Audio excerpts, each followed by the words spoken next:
Howdy all, I'm Adam the Renaissance Nerd, and welcome back to what is now, I guess, going to be the final review of Fallout, the TV series. We're going to do a run-through of 3 through 8 for the simple fact that in Amazon's infinite wisdom to drop it all at once, the conversation is going to be over soon, and of course, I need to finish my thoughts on this.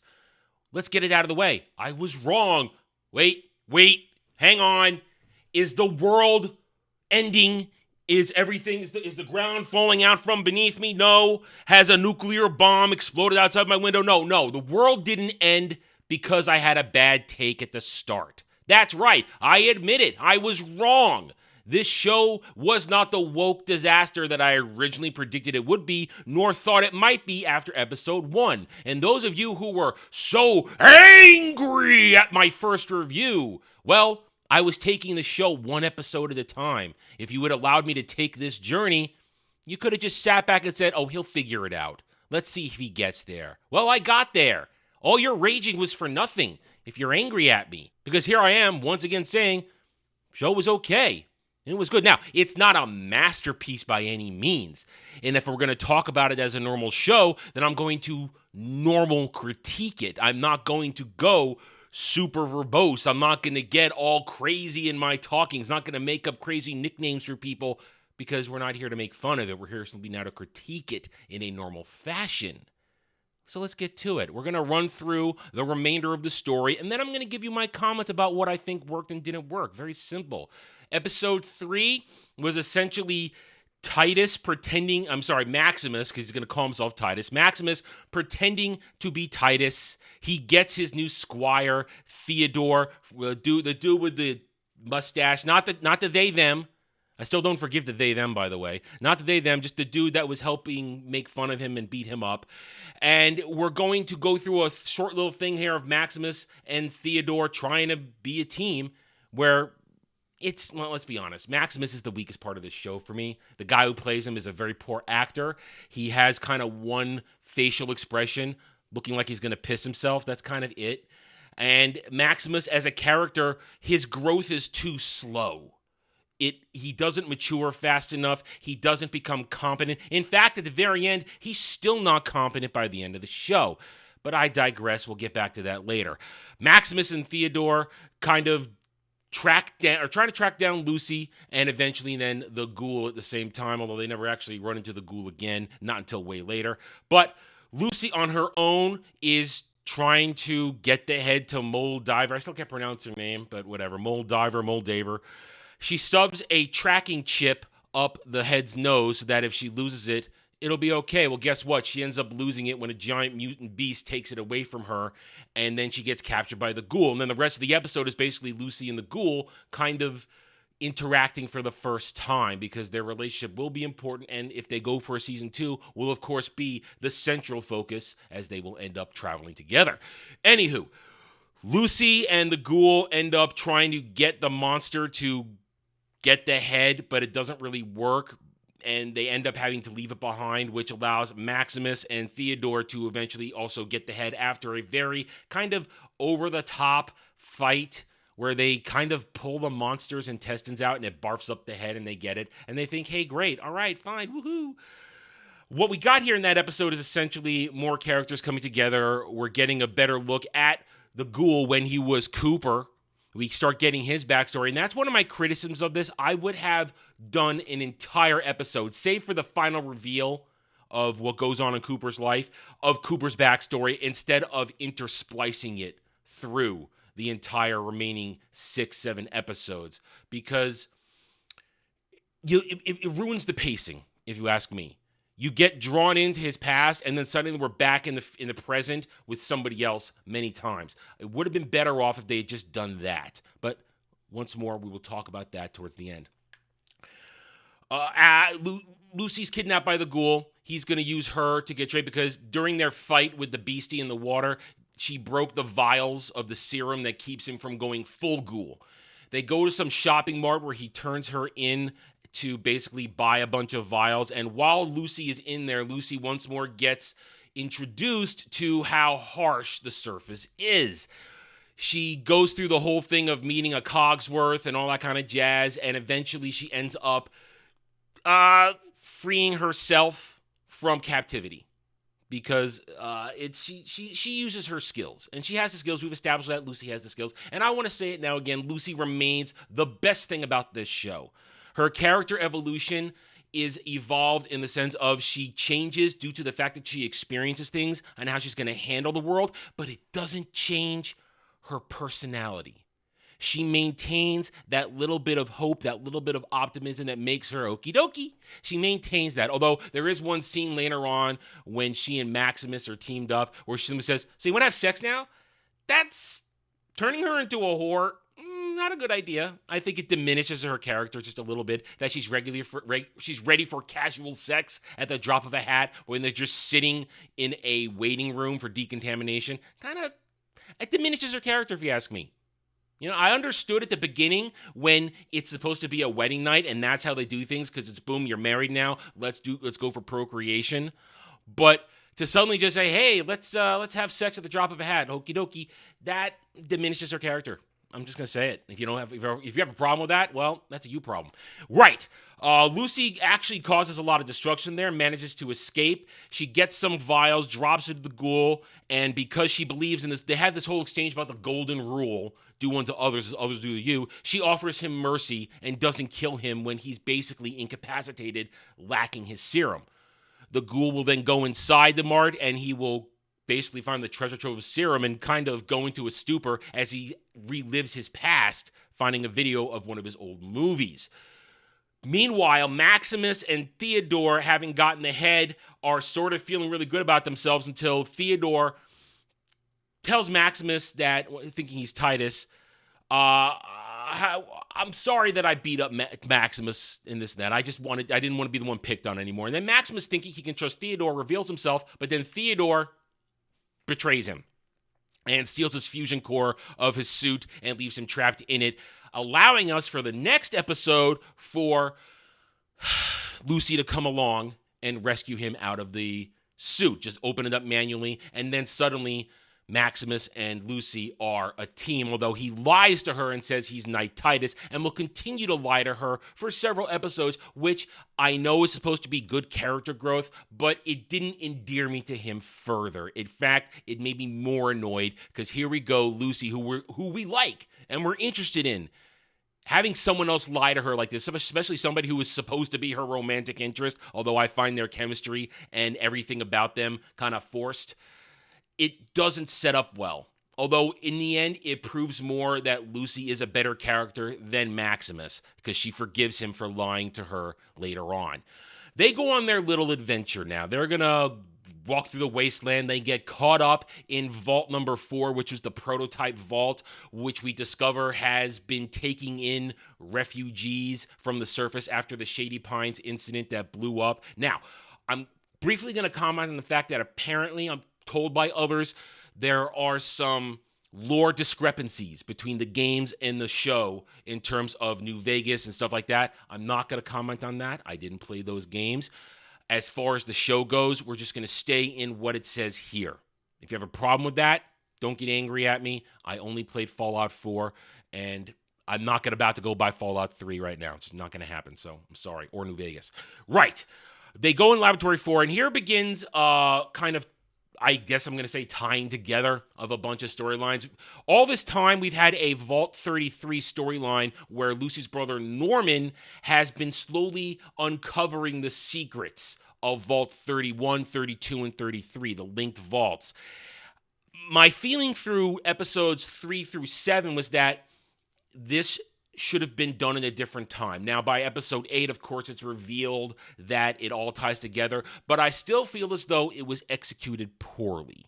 And that's kind of one of my major criticisms of the show. By jumping back and forth at certain points to catch up on events at different places in the wasteland and the vaults, the pacing suffers. Because we're drawn away from the people we're actually interested, like the ghoul, like Lucy, to spend time with Norman and the Vault 33 dwellers, who are mostly, if you were born in Vault 33, you are nothing but a pawn, we're going to learn. Either way, Lucy and Maximus are in Vault 4, and that's where we begin to discover that the vaults were more than just safe havens. They were actually, in some cases, testing facilities for not only society crafting, but also scientific experimentation. And we go through this whole thing, and I feel as though the whole Vault 4 stuff, Lucy and Maximus, it's kind of drawn out because once more, Maximus gets lulled into the easy life of the Vault, and it makes me less and less, well, I like him less and less, even more. Because while Lucy's trying to figure things out, he's all, I'm going to sit here and eat popcorn and eat oysters. Hey, want to have sex now? I didn't want to have it before because jerking off was gross, but now let's have it. And it's a bad representation of this character. I think they could have done Maximus a whole lot better with a better actor and pulled this off. But they didn't, and therefore Maximus continues to be a bad character, and at some point when Lucy seems to be in trouble, when she's been captured by Vault 4, she discovers that the people they look like they're crazy, but in fact they're actually protecting those who were experimented on, and they just want to be left alone. They're actually not hostile. Maximus storms in with his powered armor and starts to wreck up the place, and it's done more for comedy than anything. And yes, did he finally do the right thing and go help Lucy? Yes, but then he did it poorly. And of course, someone's going to say, Adam, he was inexperienced. That's the whole point. He's just a squire. He's not a real knight. He has no real experience. But it's executed poorly. That's my point. But between the actor, the performance, and the storytelling aspect of Maximus, it's all executed poorly, and I am not feeling for him. I'm feeling more for Lucy in this case, because she was actually having a storyline here, and Maximus was just sitting on his ass eating food, getting suckered into easy life. During this period of time, the ghoul has been captured and is being interrogated by locals who think they're the government now. He eventually escapes after learning that Moldiver is somebody that he recognizes on the poster. And then we get into my other big criticism. Now we get into a point where we've been getting backstory glimpses of his life as Cooper, the movie star, the Western star. We learned in this period of time that his wife was a very high-powered executive in Vault-Tec, and more she steered him into being the spokesman of Vault-Tec, where it comes to the point that, according to the show lore, not the original game lore, he is the inspiration for Vault Boy Thumbs Up. Either way, we go through this whole big story about how he's watching as the world begins to crumble, and he's being forced to question his loyalties to the country, to what he believes in, as opposed to what he's being told. And it really boils down to this whole capitalism bad thing. Well, and actually, unchecked capitalism will, of course, always be bad because they just care about profits. They just care about controlling their bottom line. They don't care about people or what it does to people. That is a good plot line, but kind of mixed in with trying to tell us that, oh, communism is just a word for people who don't buy into something. I question that. I question that narrative in the show. I think that was a bad way to go. Then, of course, I wouldn't be surprised if some actual commies are, of course, writing this, but that's a discussion for another time.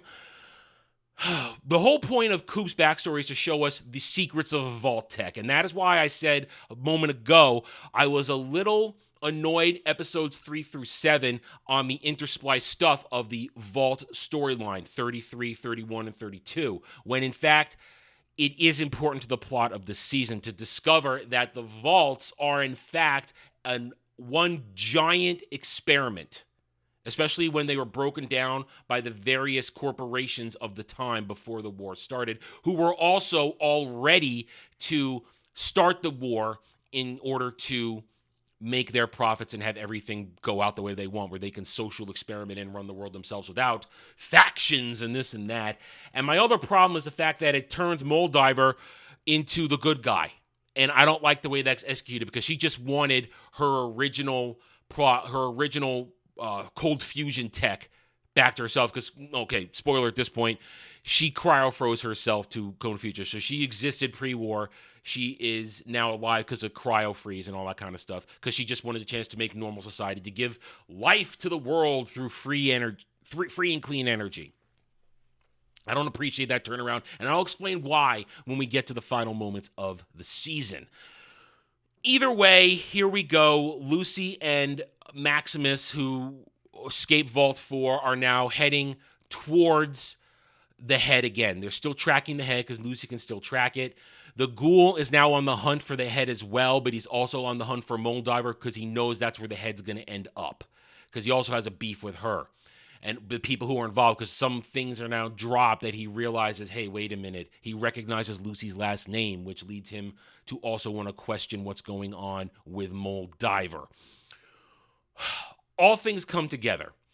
After a long time not seeing him, Theodore, who had his foot broken and mangled by Maximus, meets up with the chicken fucker guy from episode 2, who gives him a serum that turns him into a ghoul. We find that out later when Lucy and Maximus catch up to him. They get the head back, but he discovers he's a ghoul and runs off because here comes the Brotherhood, who he called in for reinforcements. Maximus will stall and accept his almost punishment while Lucy takes the head and heads to where Moldiver is, in a place called the Observatory. Here is the ultimate thing. Now, here's where everything does come together. We have Lucy arrives and is greeted by Moldiver. She takes the head. She wants to get her dad back. At the same time, Norman, who's been questioning everything with the Vault, where there's a bunch of people who's getting reelected, they're going to repopulate Vault 32. He realizes that all the leaders of Vault 33 have always come from Vault 31. He eventually uncovers the fact that Vault 31 is being run by the brain of one of the top executives that ran Vault Tech along with Cooper's wife.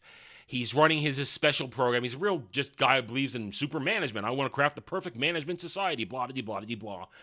And he discovers the truth, that his dad is from the past. At the same time, in Cooper's flashbacks, that we discover that Lucy and Norm's dad was one of the assistants at Vault Tech. He was a big fan of Cooper. And boom, bang, pow, Daddy McLean is Hank McLean. We call him Hank. Now we don't hear his first name till this moment, and you put all the pieces together if you're a viewer at the same time. Hank is part of the problem, as Lucy discovers when she delivers the cold fusion to Moldiver, who needs a Vault Tech employee to unlock it because they stole it from her and made it their proprietary item. Here's my biggest problem here. In this moment, I really was happy in the very first episode when Hank McLean was shown to be a good dad. And we have now sacrificed his good dadness in order to push the plot along, because we discover that Lucy's mom, Rose, who was a vault dweller, discovered that he came from the past and that all of Vault 31, 32, 33 was not an experiment. She took Norman and Lucy as kids and was welcomed by Moldiver, and she and Moldiver were friends together. Now, it might be alluded they got gay together. I'm not sure. It feels like they kind of wanted to go there but didn't want to push it too far.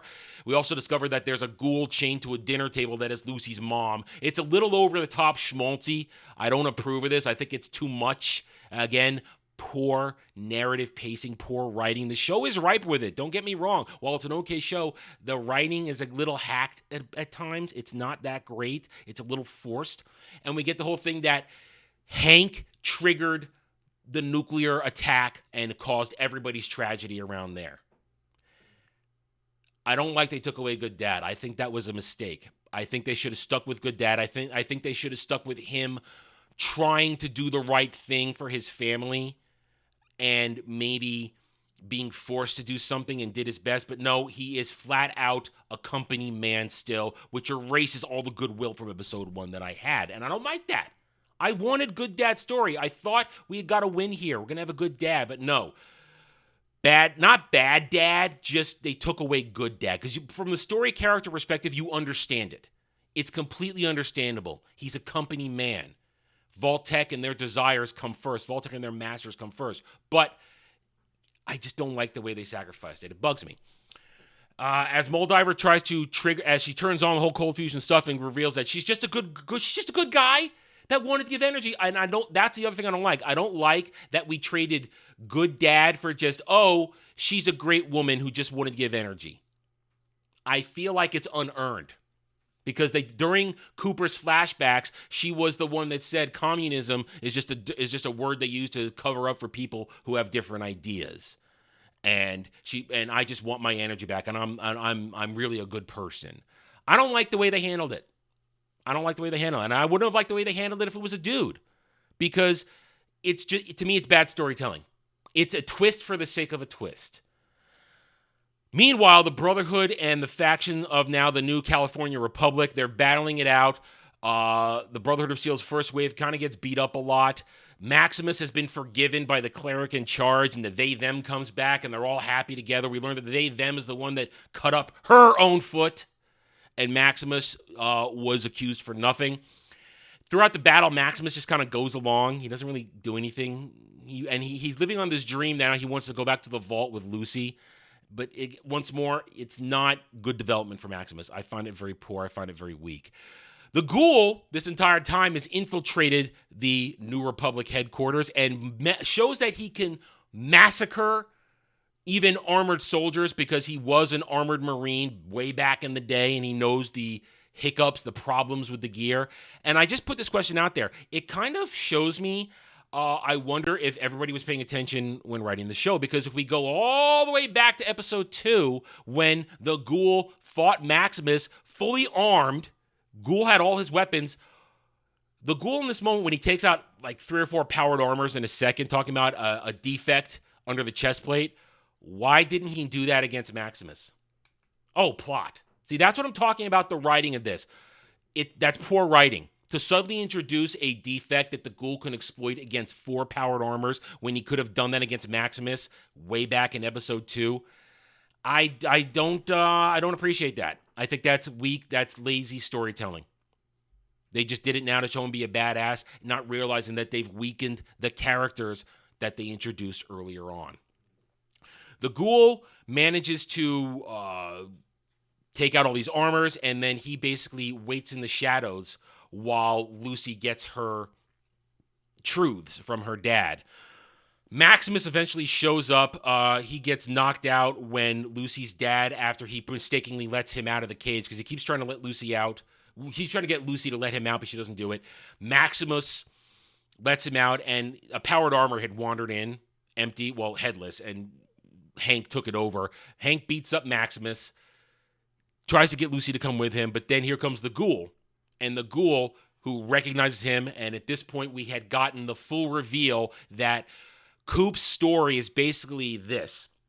He survived all these 200 years as a Ghoul because he wants to find his family. He believes his wife is still alive because he knows that she was getting premium placement in a real vault where they could cryo-freeze and ride out the apocalypse until they could come out and implement their social experiments. And that's what he wants. He doesn't destroy Hank in the armor because he wants to use Hank as basically bait to lead him to his wife and his family.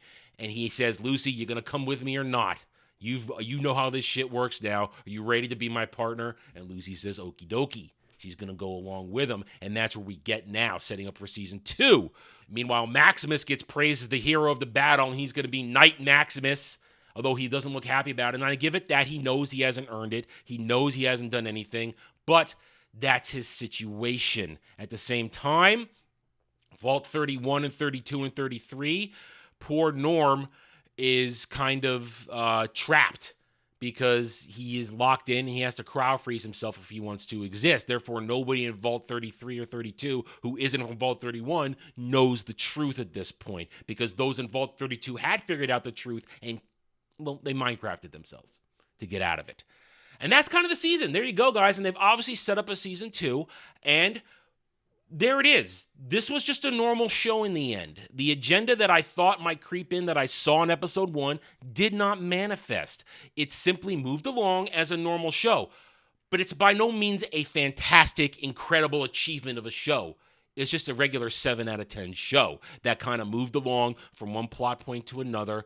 Some characters were good, some characters were bad, some performances were great. Walton Goggins is fantastic. Every time he's on screen, every time he's the Ghoul or his old version Coop, he owns the scene. When Kyle MacLachlan is there, it's Kyle MacLachlan. We know he is very versatile, and I enjoyed him in the first episode. And even though I disagree with what they did to his character, I still like him in the end because he can flip the switch to go from sweet aw shucks to I'm batshit crazy. It's good. I like it. The plot, once more, as I said earlier, I don't like the fact that they kept sprinkling the Vault storyline throughout the whole season. And just the way I don't like the way they broke up Coop's backstory over things. I would have preferred giant chunk episodes focused on this stuff instead of dropping it in between the rest of the stuff where the pacing breaks it up. And frankly, they could have shaved an entire episode off this season with some of what they did here. The dialogue is okay. The writing can be a little hacked at sometimes, a little forced. Some of the character choices also seem forced. I gave you the example as well that the whole weakness of the powered armor, if that had that weakness and the ghoul had no problem ganking anybody that early on in the series, why didn't he just use that weakness then? Why did he wait for it now? But no, I know why, because Maximus needed plot armor. That's why. I don't appreciate his obvious plot armor. If you're going to do it well. At certain times, there is exposition, but they do a good job of weaving it into the lore and the history so that you are not feeling as though your time is being wasted. The actress playing Lucy is great. The character of Lucy is truly the star. She is the bright spot of this entire series. And once again, proving, hey, just put a pretty girl on screen, have her give a good performance, and people will be happy. Lucy is good. And I hope that they don't ruin her character with a likely season 2. And that brings me to the whole point of this. I wonder why Amazon batch dropped this. This would have been much better served on a weekly basis, building up momentum, building up steam, conversations as people were either worrying like myself and then slowly bought into what they're watching and say, okay, it was all right. Okay, it's a good, fine show. Okay. And we wonder now what's going to happen next because Jonathan... just forgot his last name. Just forgot it. Well, he has a history of good first seasons and things going down the shitter with second seasons and beyond. So he has a history of that, so we'll see how it goes. And in one small defense of myself, in terms of why I was afraid of this show, he didn't have to shoot his mouth off before this show started. He could have just shut up and let the show speak for itself. He didn't have to talk about my vision, not worrying about fans. He didn't have to say any of that. And that's what I reported on originally. And I don't apologize for that. I reported on the news as it was at the time, and now I'm correcting myself. In the end, this show was okay. Wasn't great. I didn't exactly love it, but it was all right. And I wonder now if they can capitalize and give a season 2 that will not fall apart. Okay, I'm done. Thank you for watching these reviews. If you enjoyed them, hit that like button and subscribe to the channel. Check it out, and I'll see you guys next time. Until then, take it easy. Thanks for watching, everyone. If you enjoyed the video, hit that like button, subscribe to the channel. Check out my gaming channel at Renaissance Nerd Arcade, and follow me on X Twitter under @TheRedNerd. Thanks again for watching. Take it easy.